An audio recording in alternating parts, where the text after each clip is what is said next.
This is the Carl DeMaio Show, and you're getting the story behind the story. We're leading the fight to take back our state for a better California.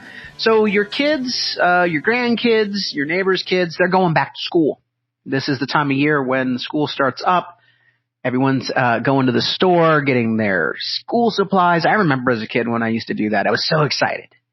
The schools have changed dramatically. We've got an abandonment of the core curriculum, the basics, reading, writing, and arithmetic. And unfortunately, our schools have become, at best, snowflake villages where we don't teach the basics anymore. It's all about politics. It's all about how do you feel, Johnny, and you get a participation trophy, Julie. And let's not punish any bullying. Let's do restorative justice. Let's hold hands. Let's interpret what's going on. And no, we won't teach the Constitution or the U.S. history, but we will talk about how bad the American experience has been to people of different backgrounds. The fundamentals are gone, and it literally is a social agenda. And I'm worried. I talked to parents who are terrified. I got an email this past week. It says, "Hey, Carl, my name is Patrick. I'm married, a father of 3, living in Spring Valley. I'm not sure which direction to go to with this, so I thought I'd reach out to you for advice. I know you are a busy man." That's an understatement. He says, quote, "I was speaking to my 12-year-old daughter about how her day at school went last night, and she told me about how her first period teacher loves to talk politics to the class." All right, I'm going to stop you right here. I think this is like the warning sign, like caution, something bad's about to happen, caution. Okay. So the email picks up by saying, "The teacher likes to take up a lot of time going over his personal opinions with his 8th grade class and has been doing this each day since school started this past Monday. My daughter told me that he goes on and on about how we have a president that is horrible. We really need to get rid of the Electoral College. Hillary should have won, and life is really unfair." You know, the usual stuff that the left goes crazy about. Here's where I need your help. My daughter told me he said, quote, "You know who voted for Trump, right, guys? The white people did. The white people and really old people." Wow. I don't even know where to begin. But let's go on with the email. Number one, a teacher in front of their class is pushing their personal beliefs. This is Patrick writing me on children, and it's disgusting to me. We all know there's a huge divide in thinking on this particular discussion. In no way should one side ever be taught to children. A teacher should teach facts. Yes, there's always room to give a hint of a personal view, but please stick to the facts. Number two, this is 100% a racist comment. We are a white family, which shouldn't even matter. But yes, we are white. We have always lived in areas where white people were never the majority. And that has never bothered any of us. So now you have a teacher claiming that the very few white families in the class are the problem. Number three, we have kids shooting people because of the hate they learn from other people. When will people learn to calm down with this hatred? Carl, am I taking this wrong? Should I just walk away from this kind of conversation? I'm thinking about going to school today after work to speak directly to the principal. I'm thinking about talking to the district office. This should not be happening during school hours. Sorry to ramble. What is your opinion? Thank you for your time. Okay, Patrick. And I replied to Patrick, by the way, over email. Number one, yes, you have every right to be offended. Number two, yes, it's a racist comment. Number three, yes, you make great points about how we should be sticking to facts and engaging our kids on both the pros and the cons on every issue so that they can learn about it. And that number four, yes, there's too much division and hatred in this world. And one way that we can combat that is starting in school and teaching our kids how to appreciate and respect diversity of thought. To your question, what to do about it? Yes, you should go to the principal. Yes, you should go to the district office. Here's what I told Patrick, and this is what I will tell you, is that we should get our school board members involved. You see, every school is run by a school board, and the school board is elected, and they should be accountable to us. We may not be able to do much about the bureaucrats because they got the unions always, sticking their nose in, defending, teachers and administrators that are behaving badly. But the school board should be able to take accountability for this and take action. This teacher that is the subject of this email, this teacher should be reprimanded, and if it is a behavior that has been repetitive, this teacher should be terminated. This teacher, if they want to be a Democrat political activist, there's a job open with Bernie Sanders' campaign. Although I hear he doesn't even pay $15 minimum wage. Talk about hypocrite. But he has no business being in the classroom with this sort of commentary. Can you imagine a white teacher saying that Barack Obama was elected only because those blacks elected him? First, it would be false, and second, it would be offensively racist to make that comment. In this case, you have the reverse happening, but no one seems to see it as a big problem. I see it as a big problem. And what I told this father is that I will back him in his complaint. I will call the school board members myself, and I will particularly the Republican ones, and I will tell them, you need to intervene on this. I will only support school board members that take issues like this seriously and resolve them. Now, this is not just one rogue teacher. This is happening time and time and time again. I do know that there are a few conservative teachers out there. I do know them because they feed me information. They're good whistleblowers.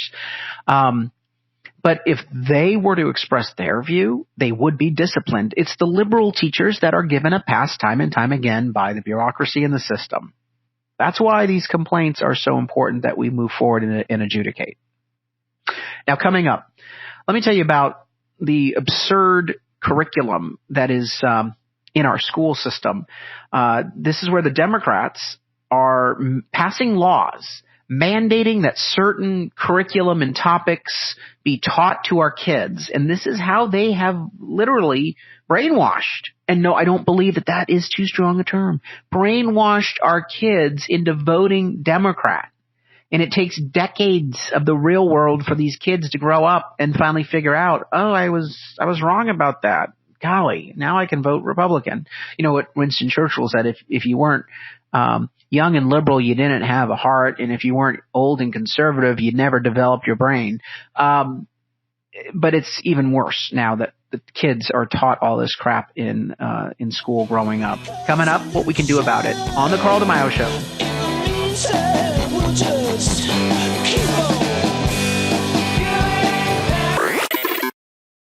Carl DeMaio here. From rating our road improvement funds for bus and bike lanes to gas taxes and congestion taxes, politicians keep making it harder to drive. Traffic will only get worse unless we demand change. Join me, Carl DeMaio, by signing the petition at fixsandiegoroads.org. Carl DeMaio thinks it's time to clean up the mess in Congress and take a new approach to solving problems. That's why Carl DeMaio is proposing the Fix Congress First plan. Make Congress live under the same laws the rest of us do. No special exemptions. Eliminate lavish congressional pensions and other perks. Force Congress to open up its own books and records to public review. Make Congress read the bills first before they vote on them. No budget, no pay. Permanently take away Congress's pay for every day the budget is late. If we want better results from Washington, we need to start by fixing Congress first. That's why it's time to help Carl DeMaio get his Fix Congress First plan enacted. Sign Carl's petition and help fix Congress first.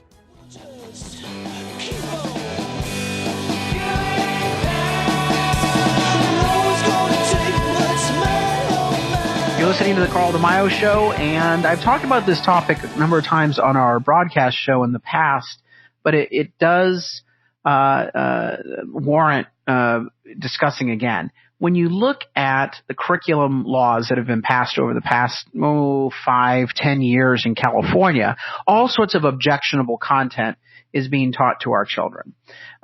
So let's look at some of the requirements. One was this sex education curriculum. And when I talked about this curriculum on air, I was told by the censors that I had to delete certain words and not talk about certain terms that were in the state mandated curriculum because it was indecent for broadcast. Oh, that's right. Indecent for broadcast. So let's take a look at what some of those things are. In the sex ed curriculum, they require that we talk about gender identity in kindergarten. Yes, in kindergarten, our kids are going to be exposed to the concept and the topic of gender identity. Don't get me wrong. If you want to be who you want to be, great. But I don't think it's appropriate for us to start that conversation in kindergarten. There's also all sorts of discussion about sexual activity. And I would say that, again, if you want to see some, pretty raunchy stuff, looking at these guidelines, it's downright pornographic. Okay. Let's just be clear about it. They talk about sex acts. It's not biological. It's not health related. It's about like how to do sex and anal sex and oh yes. And self sex. Yes. All that stuff way inappropriate for the classroom. I think humanity has kind of gotten those issues along the way just fine. I think what we should do is talk about only the public health aspects, and we should only have permission-based sex education. I think that parents should have to affirmatively opt their children in to the sex education curriculum that they desire. And if that means you offer one or two different types of courses, fine, but let the parents decide. Ultimately, this is their decision, not some bureaucrat. But it doesn't just have to do with the sex education. No, there is an agenda relating to politics here. For example, there's now a requirement for ethnic studies, and that takes the place of history. That's right. U.S. history is gone, and now we've got ethnic studies. Or you can take the course on social justice. Yes, be a social justice warrior. Looking at the course curriculum from San Diego Unified School District, this is the Interdivisional Curriculum Committee recommendation. This is Identity and Agency in U.S. History. This is the new course. In this course, students will examine U.S. history from the nation's beginnings to the 21st century from the perspective of groups that have been marginalized due to ethnicity, race, class, gender, and sexual identity. They will study the influence of legal, political, philosophical, and technological forces on the issues of equity and access, as well as the contributions of individuals in the fight for social and racial justice. Can we start with the Constitution, maybe?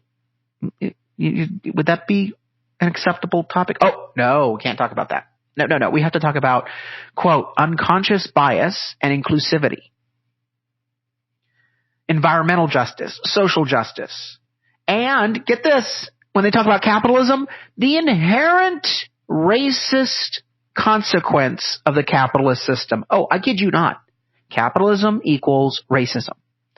Now, in recent polling, millennial voters said that they were favorable on socialism, and that scares the crap out of me, and it should out of you. However, when asked to define what socialism is, these students thought it meant being socially tolerant and socially aware and active, not government taxing you for all your wealth and using the money to decide what you can and cannot have. That is socialism. So here is what we need to do on the right.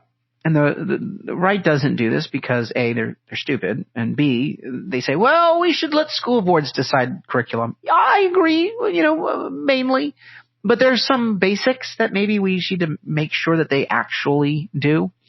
So, for example, I believe every student should be taught constitutional philosophy and why we have a constitution. What are the 10 amendments to the Constitution in the Bill of Rights? Why did we add additional amendments? What do those do? What is the system of checks and balances? Why do we have an electoral college?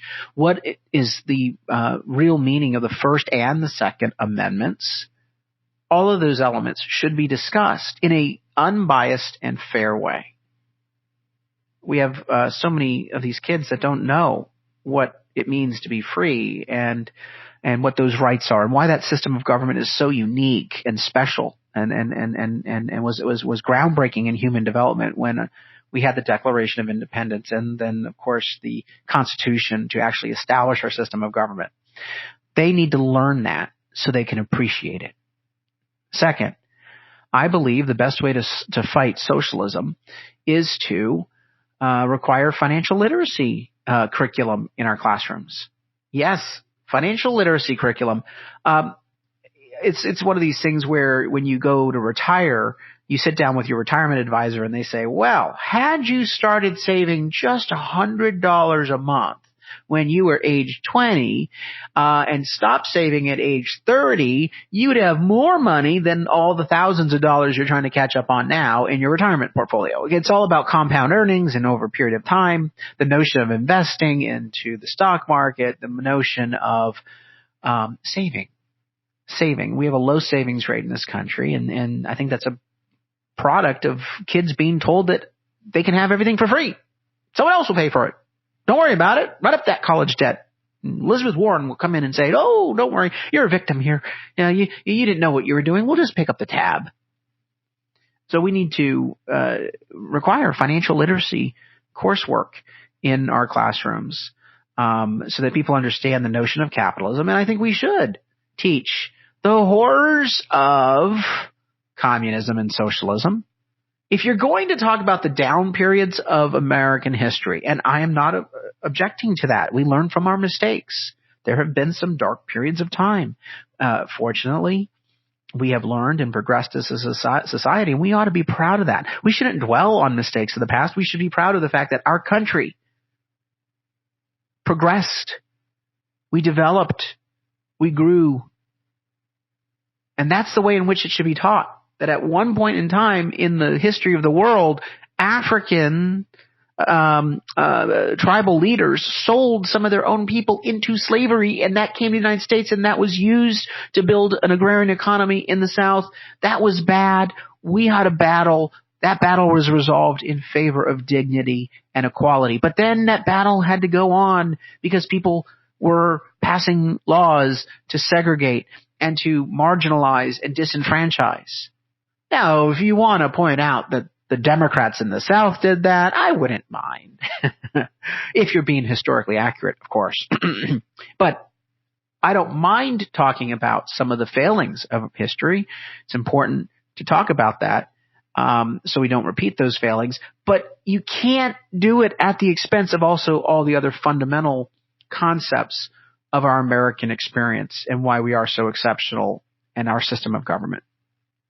So when I'm in Congress, I plan to introduce these two bills. Number one, requiring constitutional instruction along with a proper balanced view of U.S. history. This is a national imperative. People will not know our system of government unless they're taught it. And so therefore, it is not a 10th Amendment issue. It's not a local school board issue. This is a constitutional survival of the republic issue. Number two, we should mandate financial literacy training and education, because if people don't save, Social Security ain't going to be enough. We have to make sure that we're prosperous and people are taken care of, a national issue. Do you agree? Pick up the conversation on our website and Twitter and Facebook at Carl DeMaio or carldemaio.com. Share our podcast here with your friends. Let them download it or subscribe on their favorite podcast platform. And they can get it on demand at DeMaioShow.com, DeMaioShow.com. That does it for us on this episode. Spread the word, contribute to the campaign so we can get a lot of these ideas implemented. And for the kids out there, don't listen to everything your teacher has to say. Make up your own mind. Carl DeMaio Show. Thank you for listening.